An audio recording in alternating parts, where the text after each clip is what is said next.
Hello everyone and welcome to my channel. This is Elise here of Plan with Elise, and today we are continuing my collaboration with my friend Jess over at Knit Plan Jess from last year, where we are sharing our reading journals. So I have mine set up as a classic happy planner. This is using happy plans and notes. I will say everything that I'm sharing today I will link in the description in case you are curious. So let's see how I did in January. So over here, I have my little tracker. When I first shared this, I think I had shared the Planner Kate sticker and I had messed it up. So I just made myself a printable. I'm not selling it. It's just something for myself that's like similar that I can print out if I make a mistake.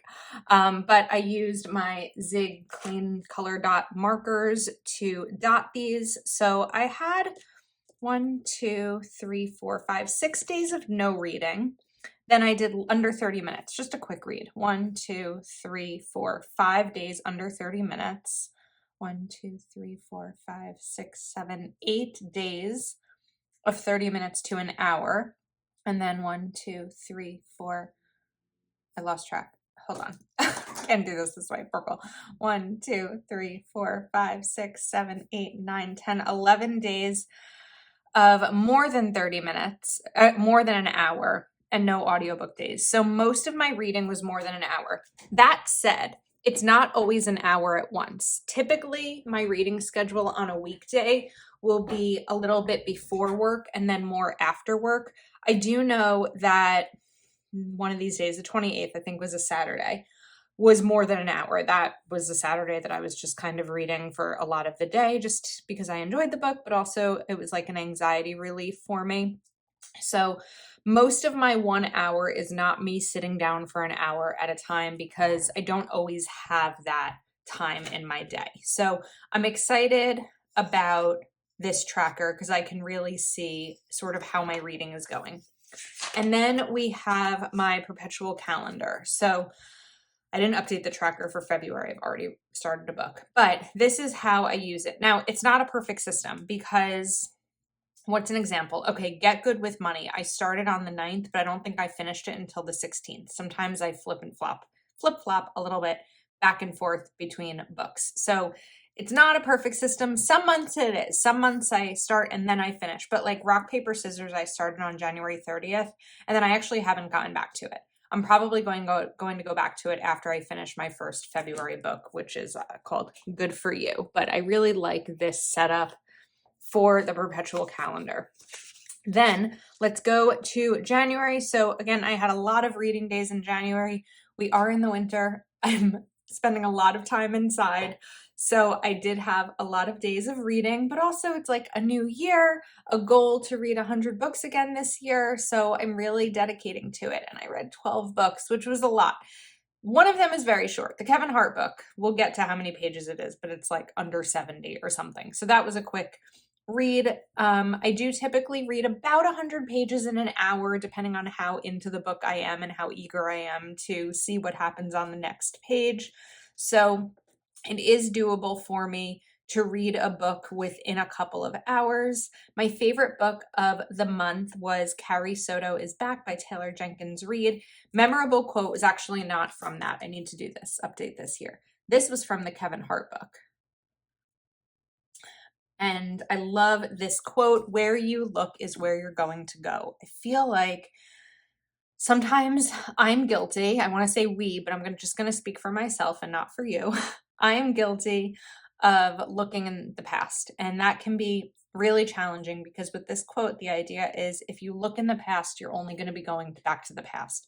But if we look not like back to the future, but that's where our direction is. If we only look ahead today forward, then we are going to get ahead. And I read 3,347 pages.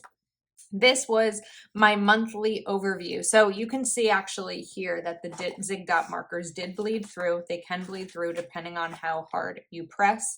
But this is where I kind of tracked when I started something, when I finished it, how much I read in a day. So like 0 to 27, 0 to 44, 28 to 115, and then finished. So kind of played around there. I am changing it, I think, a little bit February. So today's February 2nd. I haven't updated this yet because I'm not finished reading for the day. But I did use some JoJo's Pretty Paper Shop stickers to kind of decorate this and do a little bit of color coding. So if I don't finish Good For You today, I'll do a pink dot to write progress. And if I do finish it, I can do a gray dot. This way, if I do more than one book, if I finish a book and then start a new one, we'll kind of have this color coding system going on. So then we have all the future blank months. I have this Colleen Hoover checklist. I keep needing to check it off. This is from the Crafter Mom. And then we have my authors pages that I still haven't finished yet. We'll get there. But I did read this. So we're going to check that one off by Frida McFadden. The idea here are the books from favorite authors that I want to read. Carrie Soto is Back was definitely one of these, so we can write that here. And I'll talk more about each book momentarily. Is Back.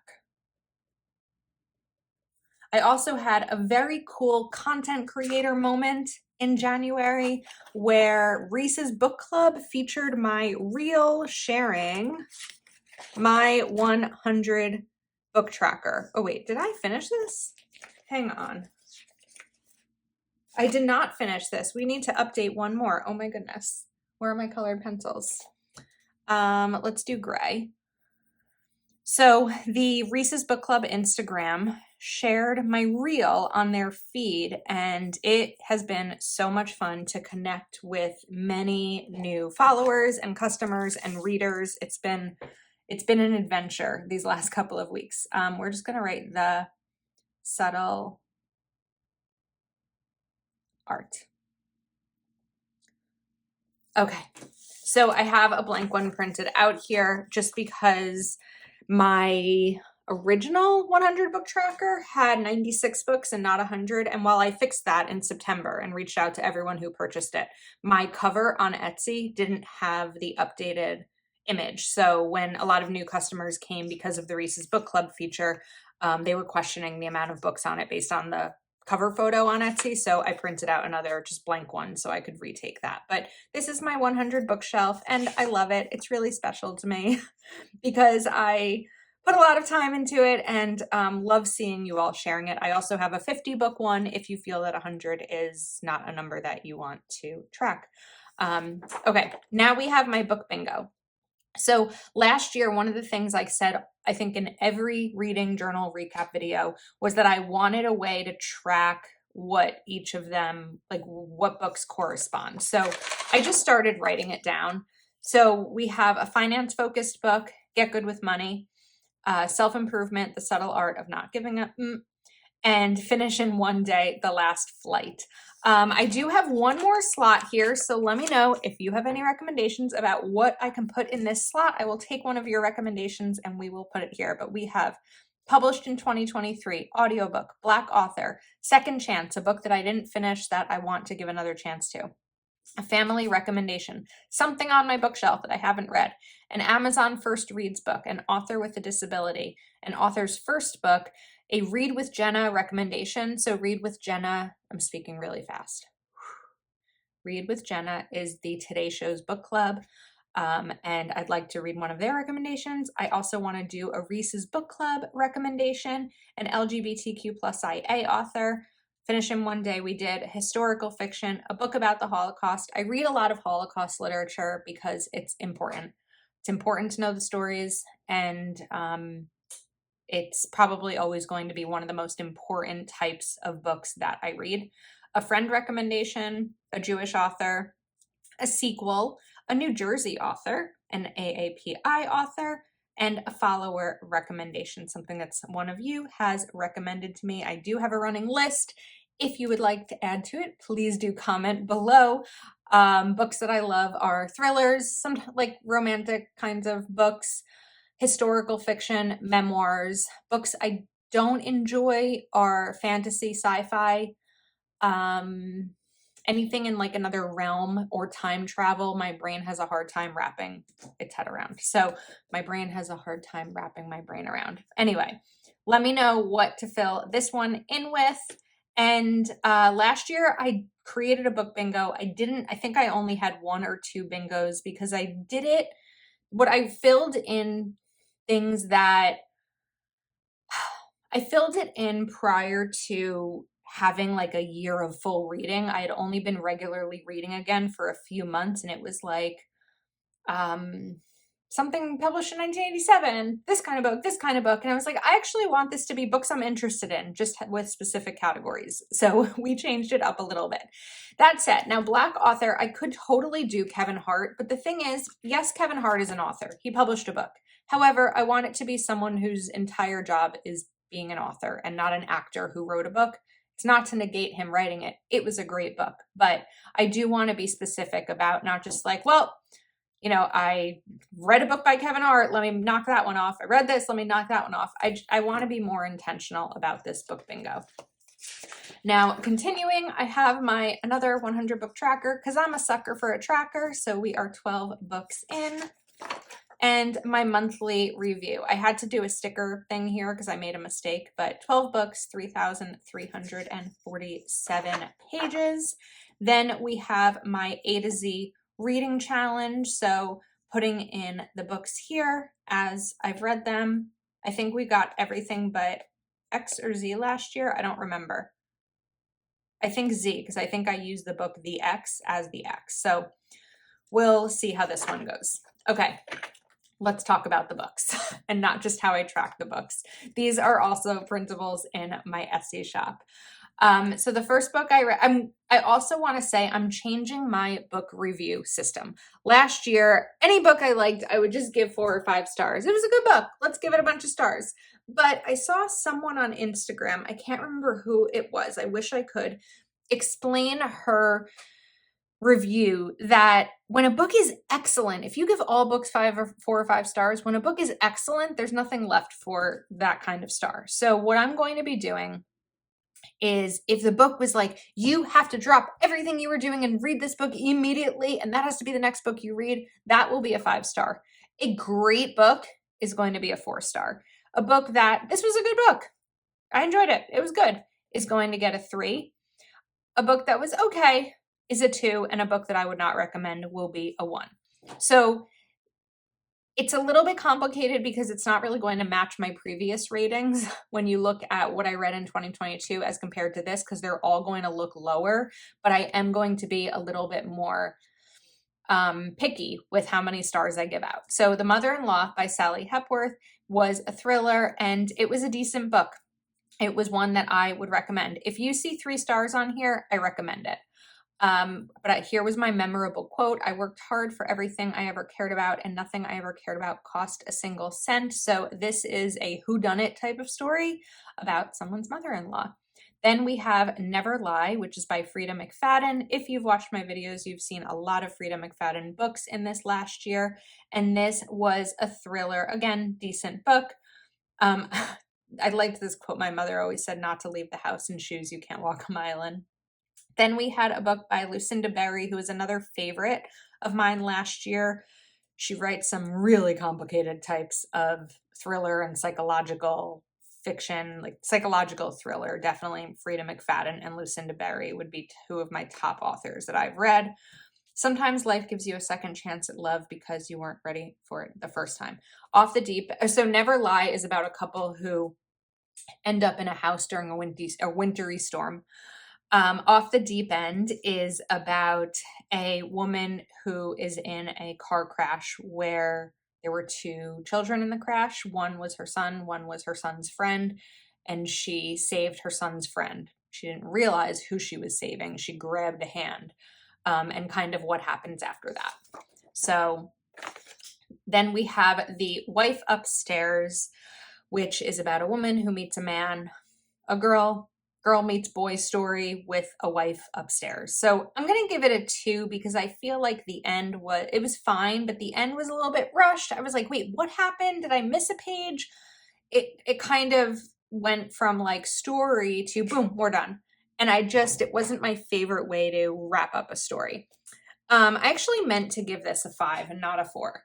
So this is Get Good with Money. If you are looking to improve your finances, whether you are a beginner or you've been working on budgeting for a long time, I 100% recommend Get Good with Money by Tiffany Aliche. This is 10 simple steps to becoming financially whole, putting away money for a date in the long game. It's sometimes not so easy to be disciplined for something so intangible. This is a New York Times bestseller. It's a phenomenal book. I liked it more than the Budget Moms book from last year. Nothing against the Budget Moms book. I think this was better. Then we have Someone Else's Life, which is a thriller. I don't recommend this book. I think it probably would have been better as a movie than a book, to be honest with you. I'd love to see it as a movie. The characters, I don't think were likable. The storyline was a little bit confusing. So not a great book. I don't even have a memorable quote from it. Then we have This Is How We Do It by Kevin Hart. It's called A Pep Talk. This was 66 pages, and it's literally just get your life together. We can do it together. Not like hard on you. Just, we're going to do this. This is how we do it. And there's the quote, where you look is where you're going to go. Highly recommend. Carrie Soto is Back is a book about a tennis star who has retired and decides to come out of retirement, I think 7 years later. It's also a story about a girl and her father. So it's kind of twofold there, and threefold maybe, because Taylor Jenkins Reid often writes books that are about different decades. So this one is like 70s, 80s, a little bit more in the 80s than the 70s. But it was I have a sneeze coming. Maybe I lost. Excuse me. It was a really, really good book. It took me 3 days because, well, it was a longer book, but also I could have finished it on the 20th, which I think was also a weekend, but I wanted to extend it because I was enjoying the story so much, which is how I've often felt about Taylor Jenkins Reid books. Okay, now we have Behind Closed Doors. This was a good book too. A little creepy. This was a recommendation. Oh, we can do a friend recommendation. Behind Closed Doors. Hold on. We're going to add this into my bingo. This was a book that Heather Kelevaplan told me to read. She's read it before and then she reread it. It's a good book. Definitely a little bit uncomfortable to read with some domestic violence, but other than that, a good book. So we have Friend Wreck. So we're going to just take a little highlighter line. Oops, that was not straight. And put this over here.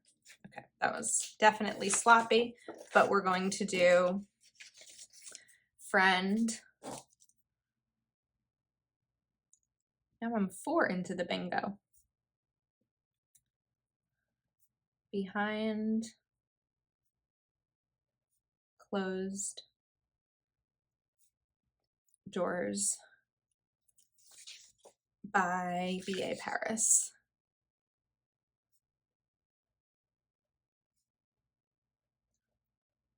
Okay. Then I don't have a memorable quote from it. I don't have a memorable quote from every book I read. It's just not always going to happen. Now we have Such a Beautiful Family. This is a thriller. Oh wait, did I not talk about Behind Closed Doors? So I'm just going to sometimes with a thriller, I don't want to give it away. The Perfect Marriage or The Perfect Lie? What happens behind closed doors? Fiction book, thriller. Then we have another thriller, Such a Beautiful Family. This is a story about a family and then someone who's obsessed with the family. And we'll kind of leave it there. Then we have The Last Flight, which was also a recommendation from Heather, but I did use it as my finish in one day book because that was my Saturday that I read the whole book. And this quote is, "You might be shoulder to shoulder with someone living their last moments as themselves and never know it." So the idea here is a woman who is trying to get away from her life and gets on a plane and then things happen. And then finally, we have The Subtle Art of Not Giving a Bleep. And this is a counterintuitive approach to living a good life. Not giving up does not mean being indifferent. It means being comfortable with being different. And that's what this book is about, being comfortable with being different, and definitely a great motivational read. So I think we are set with my January overview. Again, everything that I shared will be linked in the description. If you are shopping my Etsy shop, I will also share my favorite paper, etc., and you can use code YouTube for a discount on your order. Make sure you go check out Jess's video that is also going to be linked in the description, and you subscribe to her channel while you're at it. She has amazing videos and a lot of bullet journal content, and also a lot of reading content, more than I have. So that's a wrap. Thanks for hanging out with me. If you're not subscribed to my channel yet, please do take a moment to subscribe, and I will see you next time.